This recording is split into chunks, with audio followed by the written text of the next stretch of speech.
Welcome to another podcast by Neil Lazarus. We are broadcasting on the week before a mass march by Palestinians on the border between Israel and Gaza. Already last night, 4 Palestinians tried to get through from Gaza to Israel to set fire to army vehicles. Their attempts were unsuccessful.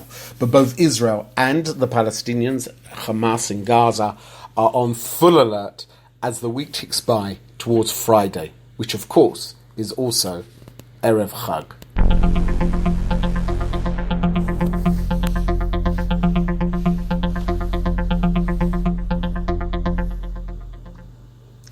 This month marks a remarkably tense month between Israelis and Palestinians as Hamas seeks to heat up the atmosphere.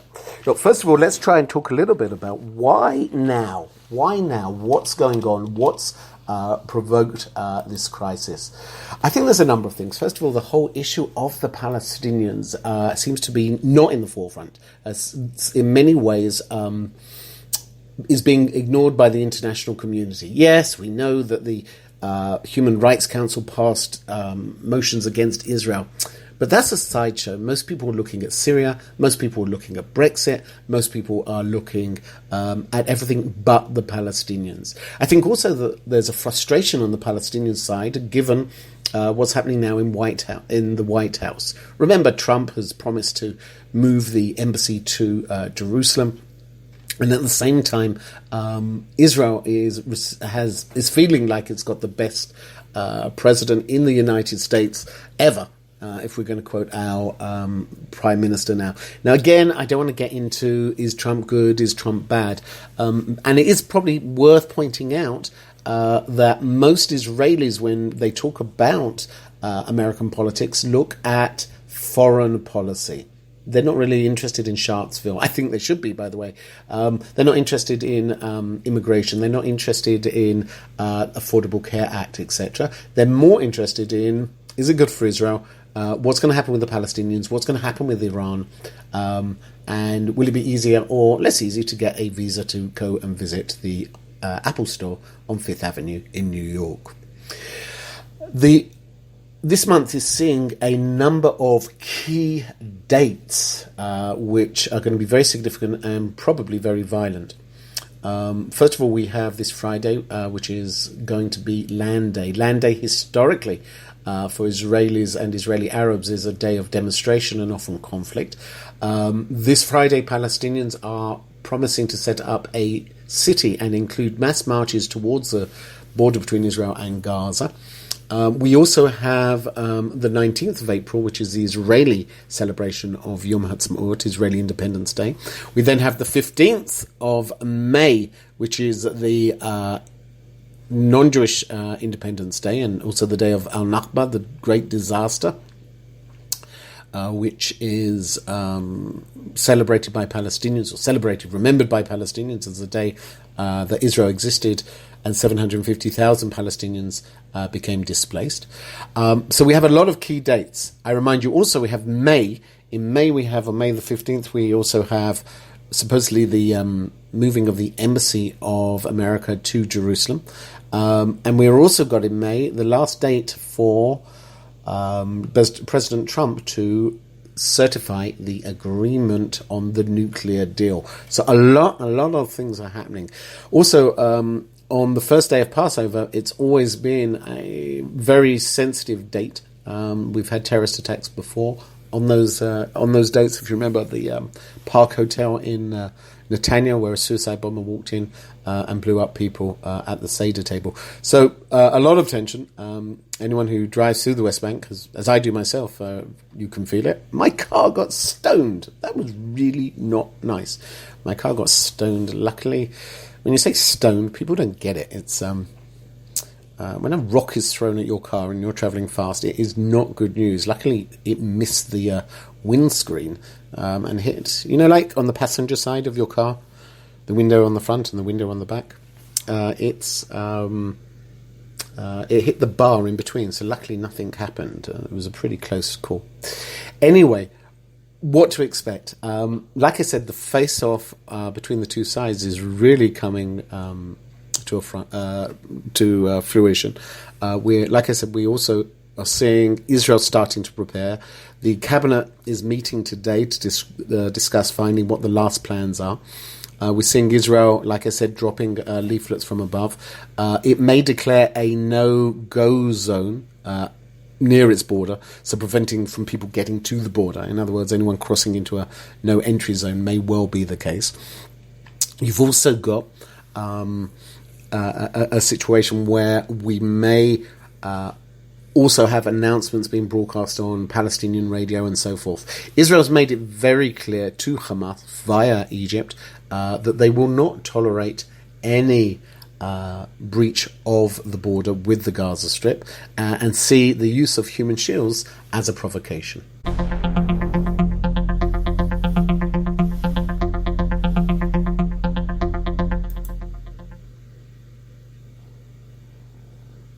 You also have a number of changes which I think are worth pointing out in America at the moment. First of all, the return of John Bolton, the nomination of John Bolton as the U.S. National Security Advisor is very, very important. It was even revealed in the Israeli press today that John Bolton had been pushing for Israel to attack Iran. Now, remember, Tillerson's sacked. His successor is very much more militant than Tillerson. You also have John Bolton now in place. Some people are suggesting that the question of is Trump creating a war cabinet? That story of Bolton trying to push Israel to attack Iran actually originated by Shaul Mofaz, who's the ex-defense minister, in a recent conference. He had said that when he was defense minister, John Bolton had recommended that Israel attack, and that he, Shaul Mofaz, was against such a proposal. Meanwhile, back in jolly old England, did you catch this? In jolly old England, our friend Jeremy Corbyn, the leader of the opposition, controversial leader, avid supporter of Hamas and Hezbollah, is now under a fire yet again. Apparently back in 2012 he had supported a mural which had been built in or painted in... Are murals painted or built? That's a good question. Anyway, he defended a mural which was in East London, which was clearly anti-Semitic. It had Jews with world banks and Rothschild, and he said it was an expression of free speech. Yeah, I don't know. It amazes me. It also amazes me that there are so many Jews in Britain today who could vote for Jeremy Corbyn. No, I'm not saying that the Tories are good. No, I don't. I think the Tories and the Conservatives in Britain are doing the best they can to get Jeremy Corbyn elected. If you look at the Conservative Party today, you probably would want to replace it.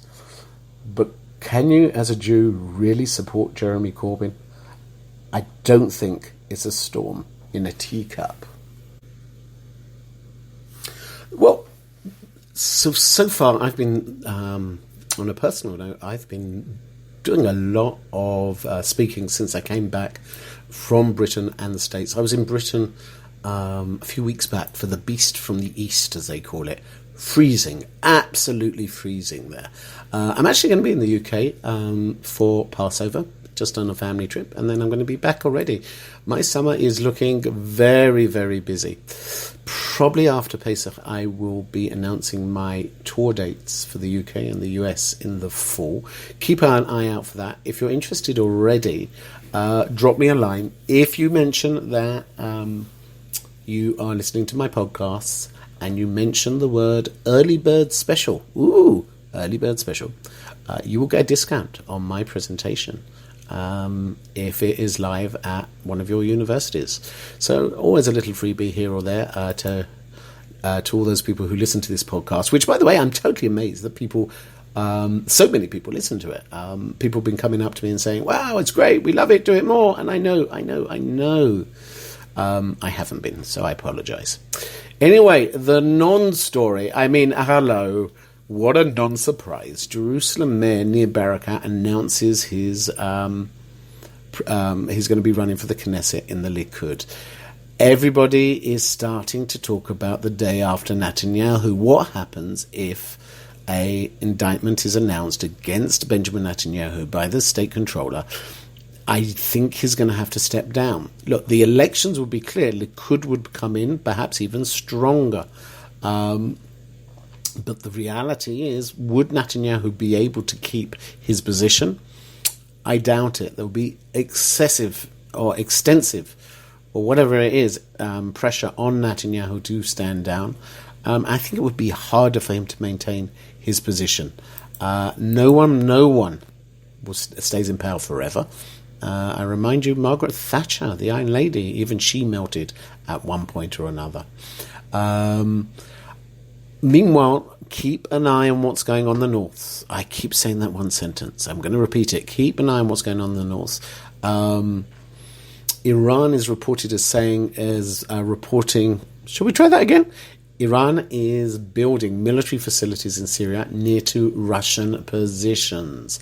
Oh, I love it. So if Israel targets the Iranian sites, they will hit the Russian sites. Got to give it to the Iranians. They're not stupid people.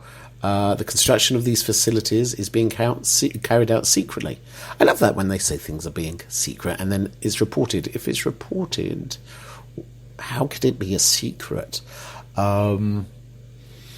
Anyway, like I said, a lot of news coming out, and I'm going to wrap it up now because I'm actually going to a live broadcast, a webinar for a conference which is taking place in New York. That I've got to do and go online in about half an hour or so. I'm doing about 5 of these months. Really good stuff. If you can't get me out there, just do it live. Everyone sees it, you hear it. It's great. It's interactive.